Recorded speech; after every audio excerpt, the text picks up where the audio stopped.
Good morning student, class 10th, subject physics, chapter 6 the human eye. और topic हमारे पास है defect of vision and their correction, यानी कि आई के अंदर डिफेक्ट्स कैसे होते हैं और हम उनको कैसे ठीक करते हैं। तो हमारे पास आई के अंदर डिफेक्ट क्या होता है? The eye is unable to form a sharp image of an object on its retina, यानी कि आई जो होती है जब डिफेक्टिव होगी तो वो ऑब्जेक्ट की शार्प इमेज रेटिना के ऊपर फॉर्म नहीं करेगी।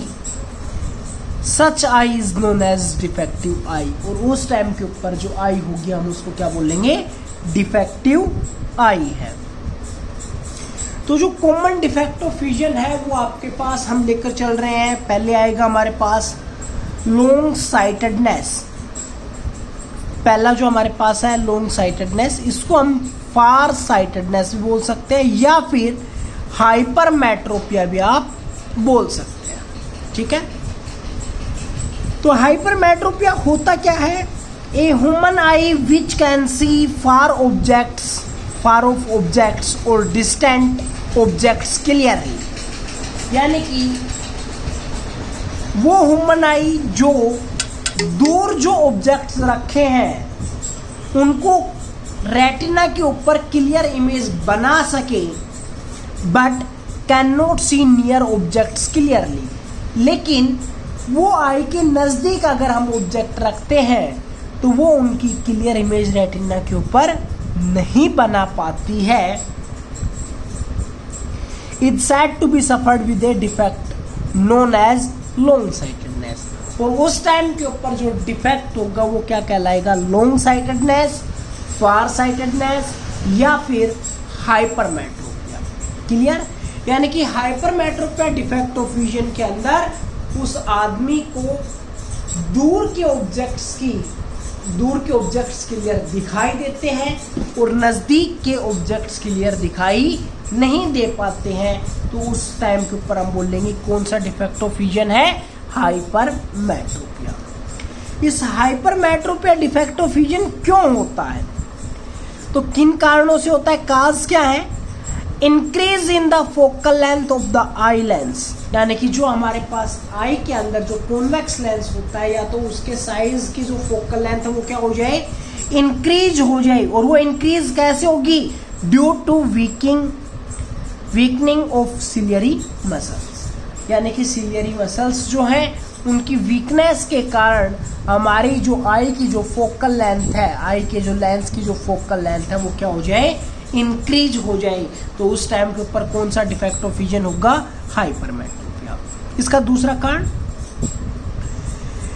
The size of the eye ball becomes too small, यानी कि या तो उसकी फोकल लेंथ इंक्रीज हो जाए। दूसरा कारण क्या हो सकता है कि जो आपके पास आई बॉल है उसका साइज क्या हो जाए? रिड्यूस्ड हो जाए। तो उस टाइम के ऊपर भी जो डिफेक्ट ऑफ विजन होगा वो कौन सा कहलाएगा? हाइपरमेट्रोपिया। तो हाइपरमेट्रोपिया डिफेक्ट ऑफ विजन के लिए हमारे पास ये उसके दो काज हैं। इसको हम कैसे ठीक कर सकते हैं? तो हाइपरमेट्रोपिया डिफेक्ट ऑफ विजन को ठीक करने के लिए हम कॉन्वेक्स लेंस जिसकी एक स्टेबल फोकल लेंथ होनी चाहिए उस लेंस का यूज करके हम क्या कर सकते हैं? हाइपरमेट्रोपिया डिफेक्ट ऑफ विजन को दूर कर सकते हैं। देखो कैसे। ये एक आई है, नॉर्मल आई, ये आई लेंस हो गया। नज़दीक मैंने एक ऑब्जेक्ट रखा। अभी बाय डेफिनेशन क्या था? नज़दीक जब आप ऑब्जेक्ट रखेंगे तो उसकी इमेज क्लियरली नहीं बन पाती है। मतलब नॉर्मल आई के लिए least distance of distinct vision क्या होता है? 25 सेंटीमीटर। यानी कि अगर हम नॉर्मल आई को के 25 सेंटीमीटर की दूरी के ऊपर अगर कोई एक ऑब्जेक्ट रखेंगे तो उसकी इमेज फॉर्मेशन रेटिना के ऊपर हो जाती है नॉर्मल के केस में। लेकिन जब हाइपरमेट्रोपिया डिफेक्ट ऑफ विजन होगा तो अभी मैंने काज बताए थे, या तो ये वाला जो लेंस है इसकी फोकल लेंथ क्या हो जाए? इंक्रीज। तो इसकी फोकल लेंथ इंक्रीज हो गई, मतलब पीछे चली गई, वही फोकल लेंथ बढ़ेगी तो वो पॉइंट जहाँ पर ये कन्वर्ज करवाएगा वो कहाँ पर हो जाएगा? पीछे। या फिर जो ये वाली जो लेयर है आई बॉल का जो साइज है वो पहले तो यहाँ पर था वो छोटा हो जाए। तो ये दो कारण हो सकते हैं, दो काज हो सकते हैं। तो ये हो गया हमारे पास डिफेक्टिव आई जो हाइपरमेट्रोपिया डिफेक्ट है उसका डायग्राम। लेकिन अगर हम उसकी कोई ना कोई एक दूरी होगी जहाँ पर अगर हम ऑब्जेक्ट को रखें तो उनकी इमेज क्लियरली रेटिना के ऊपर बन सकती है। मान लेते हैं वो पोजीशन क्या है, ओ डैश। ओ डैश एक नियर पॉइंट तो है लेकिन वो इस डिफेक्टिव आई के हिसाब से नियर पॉइंट है, ठीक है। उससे नज़दीक रखते हैं तो उसकी इमेज फॉर्मेशन क्लियरली नहीं बन पाती है। अगर हम ओ डैश पोजीशन के ऊपर रखते हैं तो उसकी इमेज क्लियरली रेटिना के ऊपर बन जाती है। अब जो हमारे पास जो पॉइंट है वो क्या है, ठीक कैसे करें, यानी कि इस वाले केस को हम ठीक कैसे कर सकते हैं। तो इस वाले केस के बीच में अगर मैं यहाँ पर एक कॉन्वेक्स लेंस और यूज़ कर लूँ जैसा कि मैंने यहाँ पर किया है, ये ऑब्जेक्ट इसी 25 सेंटीमीटर की दूरी के ऊपर रखा था आई वाले लेंस के कोरस्पोंडिंग। बीच में मैंने क्या कर दिया, एक कॉन्वेक्स लेंस डाल दिया। यहाँ से ऑब्जेक्ट से जो रेज ऑफ लाइट जाएगी, मान लीजिए ऐसे जा रही है, तो वो क्या करेगा, इनको इस तरफ डाइवर्ट कर देगा।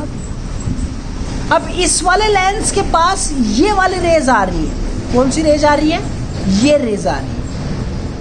ये रेज इस एंगल के हिसाब से नहीं आ रही है, इस वाले एंगल के हिसाब से आ रही है, ठीक है। तो ये क्या करेगा, ये जो आईबॉल है वो, ये देखो ये रे कहाँ से आ रही होंगी, यानी कि अगर हम इनको पीछे लेके जाते हैं तो वो ओ डैश से आती हुई नजर आती है।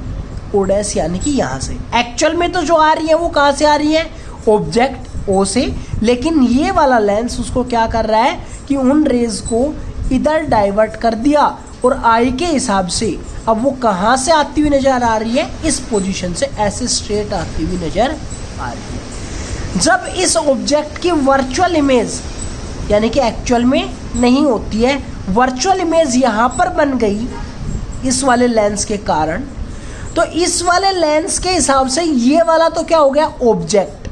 क्या हो गया, ऑब्जेक्ट।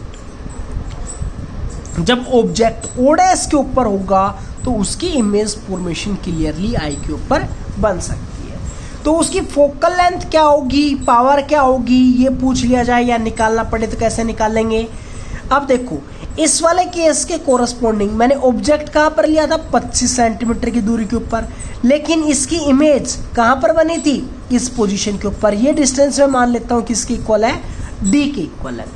तो यू क्या हो गया -25, वी क्या हो गया -d, then 1/f that is equals to 1/v minus 1/u, then 1/f that is equals to -1/d minus -1/25 minus plus, यानी कि 1/25 minus 1/d। एलसीएम ले लिया तो 25d d minus 25 equals to होगा 1/f के, देन f निकालेंगे तो हो जाएगा 25d divided by d minus 25। Then power पूछ ली जाए तो पावर किसकी इक्वल होती है, power that is equals to 100/f, क्योंकि ये हमारे पास जितनी भी डिस्टेंस है वो किस में ली जा रही थी, सेंटीमीटर में। तो यहाँ पर जो फोकल लेंथ आएगी वो किस में आएगी, सेंटीमीटर में। तो पावर क्या होती है 100/f, यानी कि 100/25d divide by d minus 25। ये वाली टर्म चली जाएगी ऊपर, तो 100/25d इंटू d minus 25, 25 1 25, 25 4 100, तो क्या हो गया 4/d इंटू d minus 25 ही हो जाएगी उसकी पावर। Thank you.